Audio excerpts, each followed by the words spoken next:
Universal News TV, votre chaîne d'information la plus crédible. Ouvrir une nouvelle page de l'histoire entre le Rwanda et la France après 27 ans de brouille, de colère, d'accusations et de déni. Emmanuel Macron s'est rendu à Kigali, au Rwanda, le jeudi 27 mai 2021, pour une visite marquée de symboles, et qui était très attendue depuis des années. Il y a donc lieu de dire ici que c'est la première visite d'un président français, qui entend tourner cette page triste de l'histoire, après le rôle ambigu joué par la France au moment du déclenchement du génocide contre les Tutsis. Mais quelles sont les véritables raisons qui ont poussé Emmanuel Macron à se prosterner devant Paul Kagame au Rwanda? Suivons maintenant le décryptage de la situation par Charles Onana, le spécialiste de l'Afrique et des Grands Lacs. Suivons. Une tragédie peut en cacher une autre. Le 6 avril 1994, l'avion Falcon 50 transportant 2 chefs d'État africains et 10 autres personnes était abattu par un tir de missile au-dessus de l'aéroport de Kigali, capitale du Rwanda. Après 27 ans d'enquête et 5 instructions internationales, dont 2 françaises, la vérité est toujours tue. Retour avec Charles Onana, spécialiste de l'Afrique des Grands Lacs, sur ce que l'ONU a qualifié d'événement déclencheur du génocide rwandais. Bonjour Charles Onana. Oui, bonjour. Merci d'avoir accepté notre invitation. Alors d'abord, une première question avant d'attaquer sur votre enquête. Emmanuel Macron était hier à Kigali. Est-ce qu'il a eu raison, selon vous, de reconnaître les responsabilités de la France dans le génocide rwandais, donc ce jeudi 27 mai ? Je ne sais pas s'il a eu raison, mais c'est son choix politique. Je constate tout simplement qu'il y a une cacophonie en France sur cette affaire-là, de responsabilité, de faute, etc.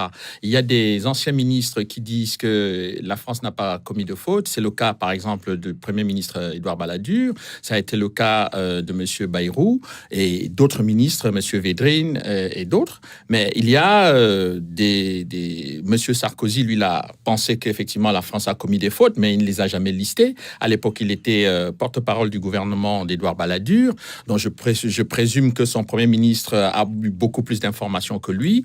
Et aujourd'hui, le président Macron dit que la France il est allé assumer les responsabilités de la France. Mais quelles seraient les responsabilités de la France ? Je ne sais pas. Le problème, c'est qu'il ne les a pas listées. On ne sait pas de quoi il s'agit. Donc, à mon avis, ce sont des postures politiques. Alors, j'en viens à votre enquête, donc sur le 6 avril 1994. Alors, de manière très factuelle, qu'est-ce qu'on sait sur ce qui s'est passé donc le 6 avril 1994 à Kigali, donc la capitale du Rwanda? On sait à peu près 3 choses. Premièrement, que 2 chefs d'État africains ont été assassinés avec l'ensemble de l'équipage et les collaborateurs des 2 chefs d'État qui étaient présents dans l'avion. Le chef d'état-major des forces armées rwandaises et bien entendu le patron de la garde présidentielle était également, du président rwandais était dans l'avion. Donc c'est le président rwandais et le président du Burundi, c'est ça? Et le président du Burundi. Les 2 chefs d'État étaient dans l'avion, ils ont été tués. Donc on sait qu'ils ont été tués. Bon. La deuxième chose, on sait qu'ils ont été tués par un missile SAM-16 venant de Russie qui a été utilisé par des groupes. Donc ça, c'est établi. Maintenant, la question est de savoir qui a tiré. Et donc, c'est sur ça que tout le monde essaye de tergiverser. Or, il y a plusieurs enquêtes qui nous démontrent qu'on sait qui a tiré. Donc, la question aujourd'hui, c'est de savoir pourquoi on protège les gens qui ont tiré, pourquoi on veut absolument entretenir la confusion et l'opacité sur ceux qui ont tiré sur l'avion de 2 chefs d'État africains. Et le fait que ce soit un attentat ne fait aucun doute. Il n'y a pas de doute de toutes les enquêtes. Même l'enquête qui a été faite par le juge Trévidic, Herbeau, ils sont tous unanimes que c'est un attentat. Donc, c'est d'ailleurs pour cette raison que ça a été confié à des juges antiterroristes. C'est un attentat terroriste. Et il faut quand même rappeler pour vos téléspectateurs que c'est la première fois dans l'histoire de l'Afrique, et je pense du monde, où on abat un avion avec 2 chefs d'État en exercice à l'intérieur de l'avion. C'est la première fois. Avant 94, on n'a pas, l'histoire ne nous donne pas d'exemples similaires, et après 94, on n'en a pas eu. Et alors, avant d'en venir à l'enquête en elle-même, aux enquêtes, puisqu'il y en a plusieurs, en quoi cet attentat a-t-il été décisif ensuite dans la tragédie qui s'est nouée au Rwanda, dans le génocide rwandais? En quoi ça a déclenché les hostilités? Écoutez, tous les observateurs internationaux, y compris les enquêteurs des Nations Unies, tous les enquêteurs des Nations Unies, dans tous les rapports officiels de l'ONU, et même dans les rapports du gouvernement américain, du gouvernement français, du gouvernement belge, tout le monde est unanime pour dire que c'est cet événement qui a mis le feu aux poudres. Donc, il est absurde qu'on ne cherche pas à savoir qui donc a allumé le feu, qui a mis le feu aux poudres. Et donc, qui sont les deux forces en présence susceptibles d'avoir réalisé cet attentat? Alors, la première enquête de l'auditorat militaire belge, qui avait été dépêchée, je crois, sur le terrain en décembre 1994, est parvenue à la conclusion qu'il y avait une bataille militaire entre les forces gouvernementales rwandaises et les rebelles de l'armée patriotique rwandaise dirigée par Paul Kagame à l'époque, qui était le chef de la rébellion sur le plan militaire. Et donc, les Hutus, donc ce qu'on appelait les Hutus des forces gouvernementales, ne pouvaient pas avoir de missiles, parce que pour avoir des missiles, il faut avoir d'abord un endroit pour pouvoir les stocker. Et la deuxième chose, c'est qu'il faut avoir des spécialistes pour utiliser ces armes-là. Bon, or, les enquêteurs militaires belges sont arrivés à la conclusion du fait des rapports de renseignement qu'ils avaient, aussi bien du côté du FPR que du côté du gouvernement, que seuls le FPR était en mesure d'avoir des avions. Et pourquoi des missiles. Et pourquoi avait-il des missiles? Mais c'est parce que ses adversaires avaient des hélicoptères et des avions. Et d'ailleurs, ils avaient déjà tiré en 1990-91 sur les appareils des troupes gouvernementales rwandaises. Donc, évidemment, c'était les seuls qui pouvaient disposer de cet appareil. Donc, de tout ce qui a été fait, de tous les enquêteurs qui ont travaillé sur le sujet, il n'y en a aucun qui est parvenu à démontrer que les Hutus avaient des missiles. D'ailleurs, les pilotes redoutaient une frappe, vous l'expliquez dans le livre, redoutaient et craignaient qu'il y ait un attentat qui soit perpétré contre l'avion présidentiel. Bien sûr, les pilotes, notamment Jean-Pierre Minaberi, qui était le pilote de l'avion présidentiel, avait écrit à un de ses amis en France, lui demandant de lui donner la possibilité d'effectuer des opérations d'évitement qui lui permettraient de pouvoir éviter un attentat contre l'avion présidentiel. D'autant plus qu'il était convaincu que le FPR de Paul Kagame disposait de missiles qui risquaient d'abattre l'avion. Et il a réitéré cette demande le jour même de l'attentat, c'est-à-dire dans l'après-midi du 6 avril 1994, où il a rappelé à la délégation du président rwandais qu'il fallait se dépêcher d'arriver avant la tombée de la nuit, parce que s'ils arrivaient dans la nuit, évidemment, ils risquaient d'être abattus. Et ces observations terribles se sont révélées juste le soir du 6 avril. Et justement, l'enquête des autorités belges dont vous venez de parler, qu'est-ce qu'elle est devenue? Puisqu'elle aboutissait effectivement à une conclusion comme quoi le Front patriotique rwandais, donc mené par Kagame, serait potentiellement responsable de cette attaque. Qu'est-ce qu'elle est devenue, cette enquête des autorités belges? Rien, elle n'est pas allée. Bon, cette enquête, si vous voulez, elle a été renforcée par le déplacement de l'auditeur militaire belge, qui était le magistrat belge qui avait été chargé de mener ces enquêtes sur le terrain. Donc, il s'est rendu sur le terrain. C'est la première enquête. C'est la toute première enquête, donc qui pouvait pas être soupçonnée de parti pris, puisque les Belges même étaient supposés être pro-FPR, pour Kagame. Il se trouve que c'est le cabinet de Paul Kagame à l'époque, qui était ministre de la Défense et vice-président de la République, qui a empêché l'auditeur Van Minsen de pouvoir se rendre à l'aéroport pour faire des photos, parce que c'est ce qu'il avait demandé, les autorisations administratives. Et à l'époque, c'est le ministre de la Justice, monsieur Nkubito, qui avait dit à l'auditeur militaire belge que la seule personne qui est habilitée à vous donner des documents administratifs pour vous déplacer à Kigali, et notamment à l'aéroport, c'est le ministre de la Défense, Paul Kagame, et son cabinet a totalement refusé de lui communiquer la possibilité d'aller à l'aéroport pour faire ses investigations. D'accord. Et alors, en 1997, l'enquête est confiée à un juge français, à Jean-Louis Bruguière, qui est un pionnier de l'antiterrorisme français. Et quelles sont les conclusions de cette enquête, qui est menée pendant plusieurs années par Bruguière? Bruguière arrive à la conclusion que ce sont les gens du FPR qui ont diligenté une enquête, les gens du FPR, qui ont abattu l'avion. Donc la même conclusion à peu près que les autorités belges, c'est... Absolument, mais il va plus loin, c'est-à-dire qu'il délivre 9 mandats d'arrêt contre des proches de Paul Kagame sur cette affaire-là. Et le juge Bruguière est, à un moment donné, en 2006, il est appelé à faire valoir ses droits à la retraite. Donc, il laisse sur la table de son successeur, Marc Trévidic, les 9 mandats d'arrêt internationaux qui sont censés être exécutés. Et c'est à partir de ce moment-là que, effectivement, les difficultés vont commencer au niveau français. Et alors, qu'est-ce qui s'est passé justement avec l'enquête de Marc Trévidic? Pour le coup, elle contredit celle de Bruguière, ou est-ce que... Complètement. Non seulement elle contredit celle de Bruguière, mais le juge Trévidic Trevedic est parti au Rwanda. Il est parti au Rwanda parce que je pense qu'il avait envie de montrer que lui, il allait sur le terrain pour pouvoir faire des enquêtes pertinentes de façon plus intéressante que son prédécesseur. Il oubliait tout simplement que le procureur Carla Del Ponte était également allé déjà à Kigali avant. Et elle était arrivée à la conclusion qu'il était très difficile de faire des enquêtes au Rwanda, puisque elle-même, elle me l'a confié à plusieurs occasions, qu'il a été difficile pour elle de mener des investigations au Rwanda parce que Paul Kagame n'en voulait pas.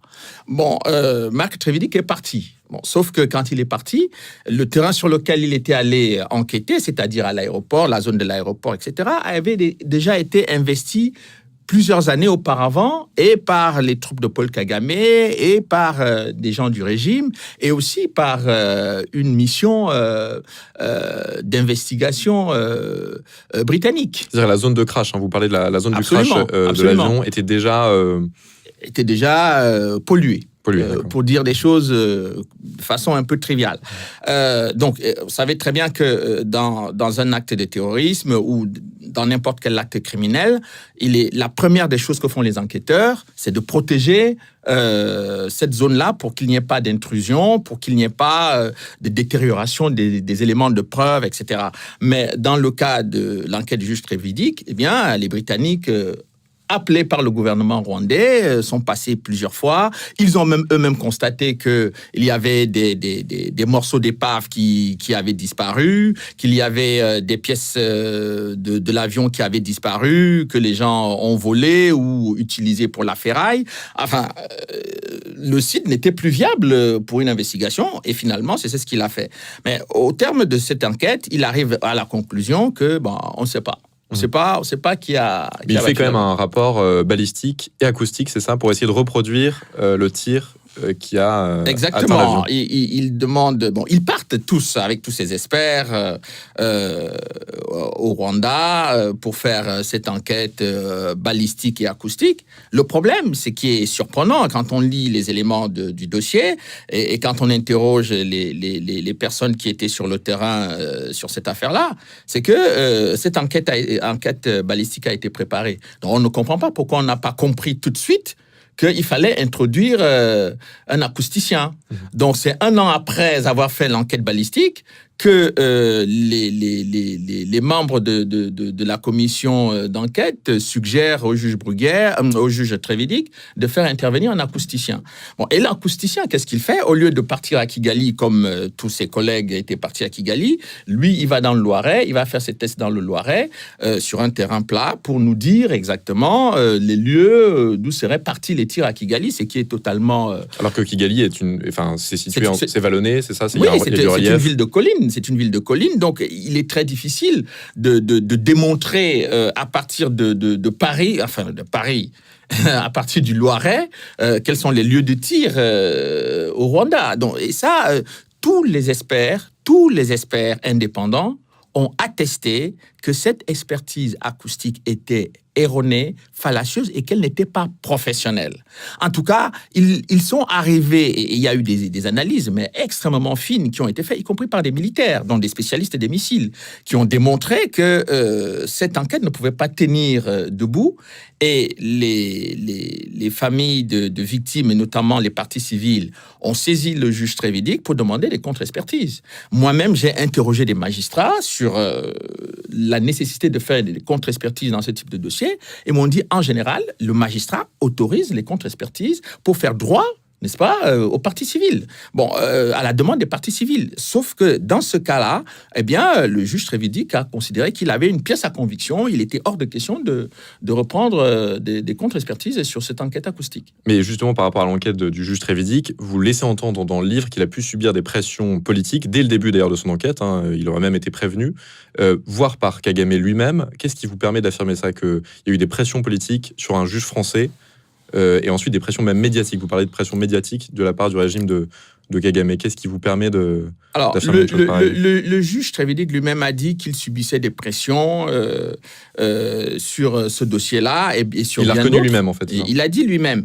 Mais ce qu'on est obligé de constater, c'est que, et c'est ça que moi, je ne suis pas resté sur des impressions.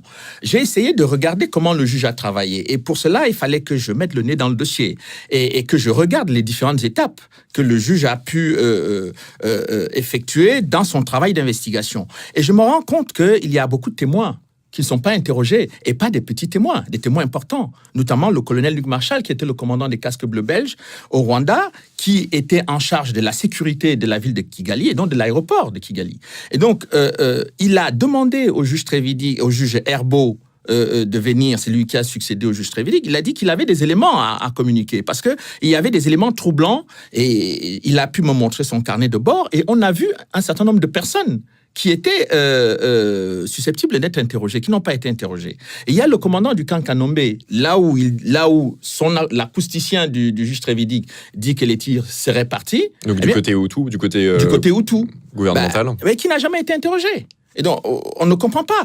Vous avez l'ancien chef d'état-major de Paul Kagame, qui a tenté, enfin, il a failli être assassiné à 2 reprises en Afrique du Sud, parce qu'il voulait parler, il voulait dire, lui, ce qu'il a vu du côté de son armée dirigée par Paul Kagame. Eh bien, le juge Herbeau n'a pas pris ça en considération.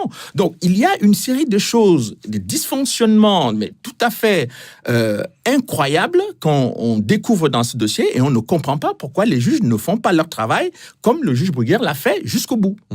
Mais en admettant que ce soit Kagame ou le régime de Kagame, enfin les rebelles de Kagame et le camp Tutsi le FPR, qui aurait diligenté cet attentat, quel serait leur intérêt à faire une chose pareille? L'intérêt serait très simple, c'est de prendre le pouvoir. Écoutez, le procureur Carla Del Ponte m'avait dit, a confirmé, avait déjà fait une déclaration publique en disant que si c'est le FPR qui a abattu l'avion, où il y avait 2 présidents, 2 chefs d'État en exercice, il fallait réécrire l'histoire, l'ensemble de l'histoire. Donc ce serait une tentative de coup d'État, en fait, c'est ça, cet attentat? Mais ce n'est pas une tentative de coup d'État, c'est un coup d'État. C'est un coup d'État. Pourquoi je le dis? Parce que en 1990, la première offensive qui a été menée par Paul Kagame contre le régime d'Habyarimana était très claire. Le but était de le renverser. C'est eux qui le disent. Bon, ils en ont été empêchés, donc par les troupes zaïroises du président Mobutu, appuyées par une logistique française. Donc, cela a été stoppé. Donc, pendant près de 3 ans, ils ont fait semblant de négocier, mais en nourrissant le projet d'éliminer le président, en tout cas de le chasser du pouvoir. C'était très clair dans leur déclaration. Donc, lorsque les militaires français quittent le Rwanda en décembre 1993, on arrive quelques mois après le départ des troupes françaises de Kigali, l'avion du président rwandais est abattu. C'est-à-dire 4 mois après. Enfin, 3 mois, puisque c'était début du mois d'avril. Donc, il est évident à ce moment-là, et c'est ça que, par exemple, M. Kayumba, qui est l'ancien chef d'état-major, voulait expliquer au juge. Parce qu'il était dans la salle au moment où l'avion a été abattu avec des gens, des collègues à lui, Paul Kagame. Il a assisté à un certain nombre de scènes, de choses qui auraient permis au juge d'avoir des éléments, soit pour infirmer leur thèse, soit pour la confirmer. Donc, le problème, c'est qu'on ne comprend pas pourquoi on ne veut pas écouter ces gens. Il n'est pas le seul.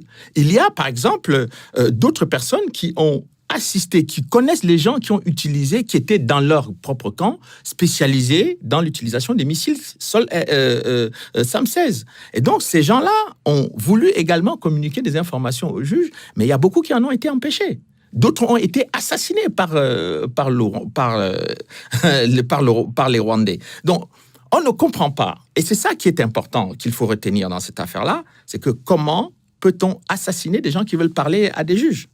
Si on n'est pas impliqué, si on n'est pas concerné par cette affaire, on laisse interroger tout le monde et on fait tout pour que la justice puisse être établie. Est-ce que vous-même, d'ailleurs, vous avez subi des menaces ou des pressions au cours de l'élaboration de cette enquête sur l'attentat ? Enfin, depuis des années, il y a toutes sortes de menaces, il y a toutes sortes de tentatives d'intimidation. Le fait de me faire passer pour un négationniste... Qu'est-ce que vous répondez à ça, justement, cette accusation de négationnisme ? Mais je n'ai négationnisme ? absolument rien à répondre à ça, puisque, vous savez, c'est dans les techniques de propagande, pour que celui qui parle, le messager, pour discréditer le message, il faut discréditer le messager. Ce sont des techniques de manipulation, ce sont des techniques de propagande.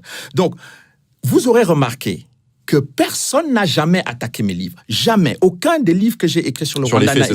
Jamais. Jamais personne ne m'a attaqué sur le fait, mais on attaque toujours la personne. On injurie la personne ou on fait passer dans l'opinion des choses que... Bon, il y a même certains qui ont dit « Monsieur Onana serait poursuivi », mais je n'ai jamais été poursuivi. Je n'ai jamais été poursuivi par qui que ce soit, pour quoi que ce soit. Et d'ailleurs, pourquoi on me poursuivrait? Pas mes écrits.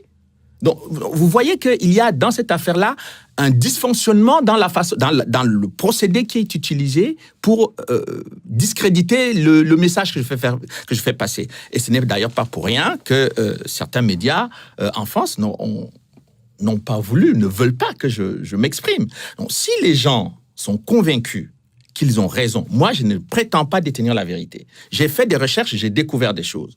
Si les gens sont convaincus que ce qu'ils ont entre les mains est solide, mais pourquoi n'osent-ils pas m'affronter dans un débat public face aux caméras, face à tout le monde?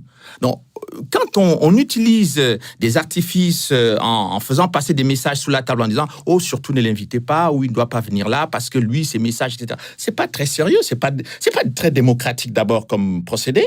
Et puis, c'est pas très rigoureux dans la façon de faire. Et ça, je peux dire aujourd'hui que j'ai suffisamment de preuves des pratiques qui sont faites pour m'empêcher de parler. J'en ai beaucoup. Et je sais exactement qui fait ça. Mais vous ne mettez pas en doute, pour autant, le génocide en lui-même des Tutsis qui ont été massacrés. C'est pas quelque chose que écoutez, mon sujet n'a jamais été le génocide. Mon sujet a toujours été la lutte pour la conquête du pouvoir entre les rebelles du FPR et les membres du gouvernement. Parce que c'est ça. Et pour que les gens comprennent très bien le dossier. Parce que là, ça changerait la donne quand même, s'il s'avérait que ce soit le FPR et Kagame qui est... Mais bien entendu, c'est pour ça qu'ils ne veulent pas de débat. Ils ne veulent pas de débat sur le fond. Ça, je l'ai compris. Vous savez, j'ai fait des débats et des exposés dans de très grandes universités aux États-Unis, au Canada, en Suisse, et un peu partout en Belgique, mais sauf en France. Donc, ça signifie qu'il y a un problème. C'est-à-dire, ils ont un problème avec le travail que je fais. Vous êtes censuré dans les médias français aujourd'hui? Mais bien entendu. Je vous dis que j'ai les noms, je sais exactement qui fait quoi. Vous savez, j'ai des amis quand même dans les médias depuis de nombreuses années. J'ai beaucoup d'amis qui me disent, qui ont participé à des conférences de rédaction où on a dit, non, surtout pas Monsieur Onana. Je suis au courant de tout ce qui s'est passé. Je sais qui a pris des décisions. Donc aujourd'hui, je pense que la difficulté que tous ces gens ont, c'est d'arriver aujourd'hui à nous dire qui a tué 2 chefs d'État africains. Parce que c'est ça la question fondamentale. Qu'on cesse de nous parler. Le génocide, on a créé un tribunal qui a jugé les gens qui étaient responsables du génocide, qui a acquitté d'autres personnes.